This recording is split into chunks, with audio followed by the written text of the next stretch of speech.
Welcome back to People Are Talking. My name is D.Moss and I am your host. And I'm standing here with John Judge, the city's Chief Development Officer for the city of Springfield. We're going to talk about some of the latest developments, things that you need to know. Again, this is People Are Talking. We're about to give you something really good to talk about. John, how are you and welcome to the show. Thanks, Daryl. Thanks for having me. So, for the folks who don't know what Chief Development Officer does, can you give us a little clue? Sure. Okay.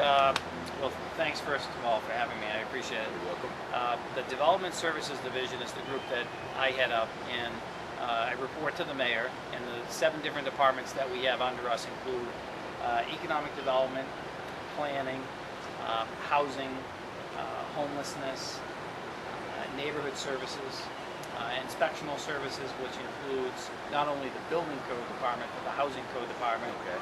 And then I also act as the administrator for the Springfield Redevelopment Authority.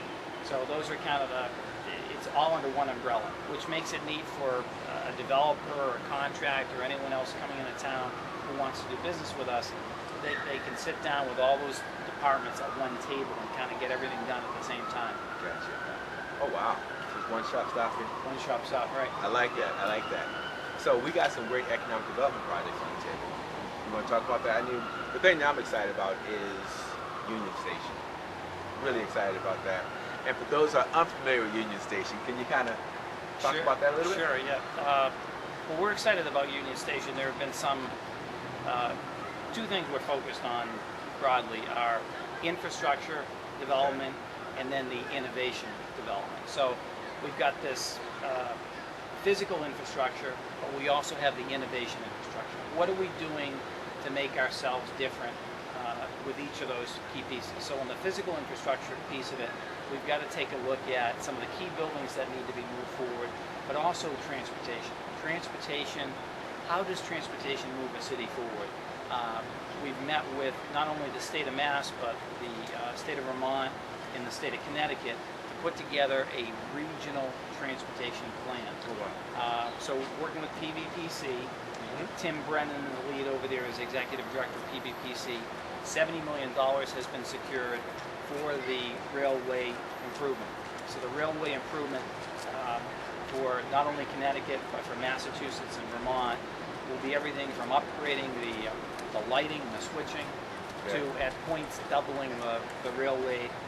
And by 2014, we hope the railway speeds would get up to 110 miles per hour at points. Oh, wow. Yeah, so right now there are some points, for instance, that the train can go, say, 65. This would get us upwards of 110 miles an hour, which makes it neat because you could get on at Union Station and be in New York City in 2.5 hours to 2 hours and 40 minutes. Wow. Isn't that neat? Oh, God. Yeah. That's exciting. So you get on at 6:30 in the morning and you're down in New York by 9 o'clock. So we think that's going to have a transformative effect on the city. Union Station itself, it's a $70 million project. We're calling it Union Station Regional Intermodal because regionally it's got to tie in with everything that's going on.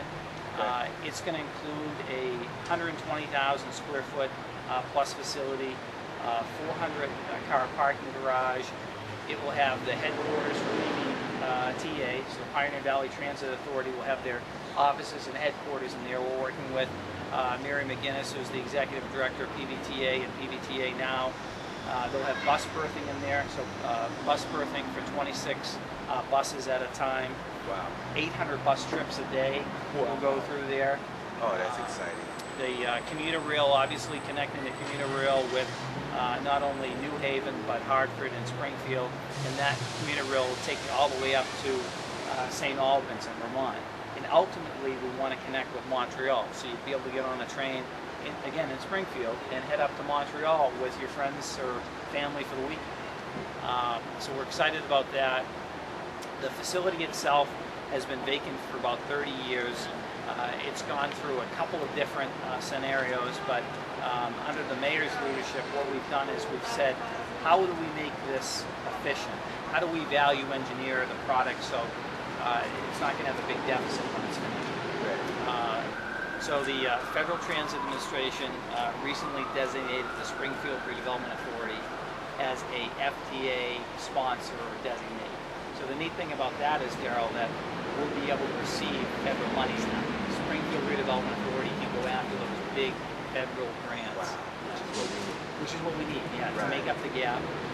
Today, we've got 20 or so people taking a walk through Union Station. Our next big selection is what's called an owner's project manager. So we put out a request for proposals for an owner's project manager, a request for services back on August 4th. Those are due back by September 9th. Those were online. So an owner's project manager will hopefully be on board by the end of the year. That's our goal, maybe even mid-October. And we've got to get a designer on board and a couple other key things. But thankfully, that project is moving forward. It's moving along nicely now. Beautiful. Is there a timeline yet when we can start accessing the services? Yeah. I'm dying to get on the train and just go straight to New York and be there in an hour and a half. And also, with all the great tourist attractions we have in Springfield, it should also help boost the Springfield tourist economy. You're absolutely because right. folks will be able to come into Springfield now, leave the same day and go back. Am I right? You're absolutely right. So for instance, if you were an artist or you're involved with the creative economy, we'd love it if you had, for instance, an art showing in New York City. And as you said, you're in New York City in 2.5 hours. Jump on that fast train, get down there versus driving your car, which might take 3.5 or more hours, and then parking and some other issues. But maybe you live, work here. So your studio is here, you do all your painting here, but your gallery is down in New York City. So there's some cross-pollination between, obviously, New York and us, but also New Haven, Hartford and us. That's going to be exciting. You know, to be in Hartford basically in 15 or 20 minutes is going to be dynamite. You got me speechless on that one. I'm excited about that. I think on a number of levels, that's really going to be a huge benefit to the city and to the region. You're right. So, and then let's move on to something else I want to talk about, Court Square. Court Square. I come here for lunch every day. I love Court Square. I love looking at Old First Church. I love looking at 31 Elm. I love this building. And I know we have the UMass Design Center in now, but I'm going to be quiet. I'm going to let you talk. Tell us about Court Square and some of the good things that are going to happen. Yeah, Court Square, as you said, Daryl, it's 31 Elm Street. It's been vacant now for well over 15 years.